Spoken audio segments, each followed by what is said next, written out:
So the title of this message is Whatever Became of Extensive Listening. Listening to learn. Listening to get faith. Now, due to the high usage of media, and I'm going to give a rough figure of maybe 8 to 9 hours a day,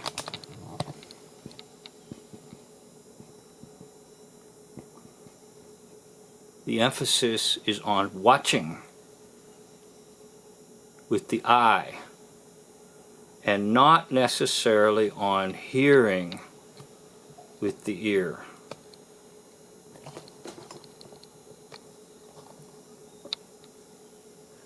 So I'm not going to exempt myself from this.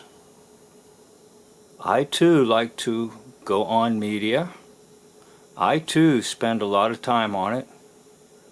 And I spend a lot of time making videos, many of which will never be seen or heard, many of which will be started, and then whoever will decide within 1-2 minutes to stop watching. And that's exactly why I'm doing this video, is because the attention span, generally speaking, has been reduced.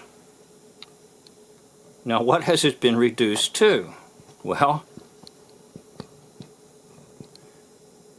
possibly 30 seconds. And that was the old standard amount of time for a television commercial. Maybe at 1 minute, maybe at 2 minutes. Now, many of the videos that I have produced will get some decent number of views. However, the view duration is maybe a minute, at best 2 minutes. So in other words, many decide to go elsewhere. Now, why is that? Well, basically because I think one thing, my videos are not extremely appealing to the eye.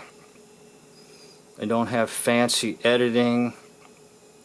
I don't have fancy inclusion of super interesting things for the eye to see.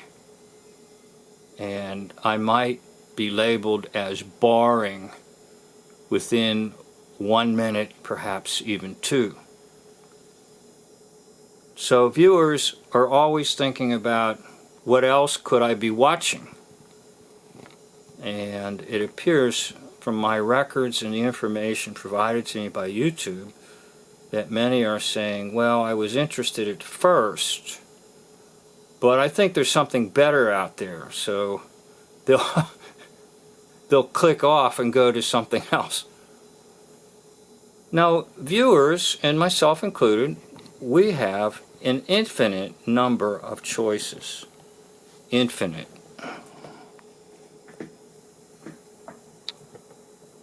As the YouTube situation grows and grows, the amount of choices that we have grows and grows. And so people are a little like my grandchildren. Now, I have to explain to you what happened when I recently visited them. Let's say they were going to their favorite cartoon type channel, and the channel would show the possibility of what episodes to watch, and those titles would come up, and they would spend maybe 10 minutes scrolling through the titles. And eventually I said, now you have exactly 30 seconds to pick one. In other words, they wanted to keep scrolling. It could have gone on for 20 minutes and never watch anything, and have spent 20 minutes trying to decide what to watch. So as a grandfather, I hastened the decision. I gave them a deadline. Now that's pretty much what I think we're faced with out there in YouTube land and also any form of media today. There is so much to watch that people just want to keep scrolling. Now, of course, the videos with the best editing and the best graphics will win. Because why? It's now about the eye, not about the ear. So they'll come up with the saying, I am bored with this video. Therefore, I'm going to click off and go somewhere else. Move on. And don't give it a chance now. And above all, don't trust hearing. Just enjoy the tremendous graphics and editing skills of those who possess them to give you something that is delightful to the eye. Incidentally, there's a warning about that in 1 John, whereby we are warned about the lust of the flesh and of the eye and of the world in 1 John, the epistle. And incidentally, that's what got David in trouble. When he was on the rooftop, saw Bathsheba.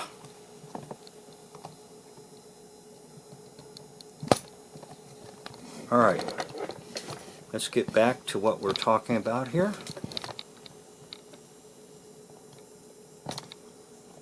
So when I was in college, lectures were about 50 minutes in length.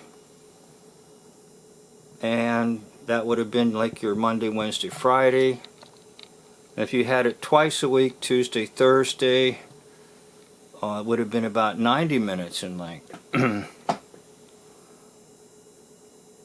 So, television programs at one point typically were 30 minutes, including commercials, at best 60 minutes. Movies, maybe 2 hours. Radio songs, maybe 3 minutes. Now all this has affected how people think about sermons, Bible, or anything. But if you go back to the days of the Puritans, you could have a sermon going on for maybe 90 minutes. A pulpit prayer could maybe go 30 minutes. Now what has happened is we've lost our ability to listen with our ear and to hear. It's all about the eye. What entertains my eye? What catches my eye? So in place now we don't want the ear, we want the eye or eyes. Hence many will listen or view my videos for maybe 2 minutes and then move on and say, this is boring. There's something better for me to watch. Now notice how I phrased that. To watch. I want my eyes to be satisfied. Never mind my ears. An interesting thing I tell people to do is, because they're so sucked into everything today, whether it be the news or anything, close your eyes or put a blindfold on and then just listen. You'll have an entirely different experience if you just listen and you completely shut off the visual. So let me say I'm not really offended. I do understand, and I'm sort of part of this culture myself. But I do want to reaffirm once again what the Bible tells us. The Bible tells us that faith comes by hearing, and hearing by the Word of God. Not necessarily by seeing. So we're going to go to an example of seeing, and we've got to go to Thomas. Now Thomas demanded to see the nail prints. Thomas demanded to have a good visual. Thomas demanded to have a video that's well edited and well polished. Thomas demanded to not use his ears. Never mind what was said. I want to see with my eyes. And of course, Jesus appears among them, and he says, "Go ahead, Thomas. You wanted to put your fingers in my nail prints. Go ahead." And Thomas exclaims, "My Lord and my God." Now that is one of the greatest confessions of faith in all of New Testament. So he moved from doubt to faith. And Jesus said, "Blessed are they who have not seen and yet believe." In other words, you don't really have to see to believe. Now, many people get pretty mad at Thomas and condemn him. But basically, Thomas is very popular today because it's all about seeing and not necessarily about hearing and believing. So I wanted to explain to you a little bit about this whole idea of we've lost our ability to hear, we've lost our ability to trust our ears, and we have now moved into an age it's all about visuals. And P.S., I recall watching a video, there I am watching, and the young man was so excited about a church because the church was using their own visual announcements that they had pre-programmed and created in a studio. Not some minister or some church leader reading you something from their bulletin or newsletter or calling your attention.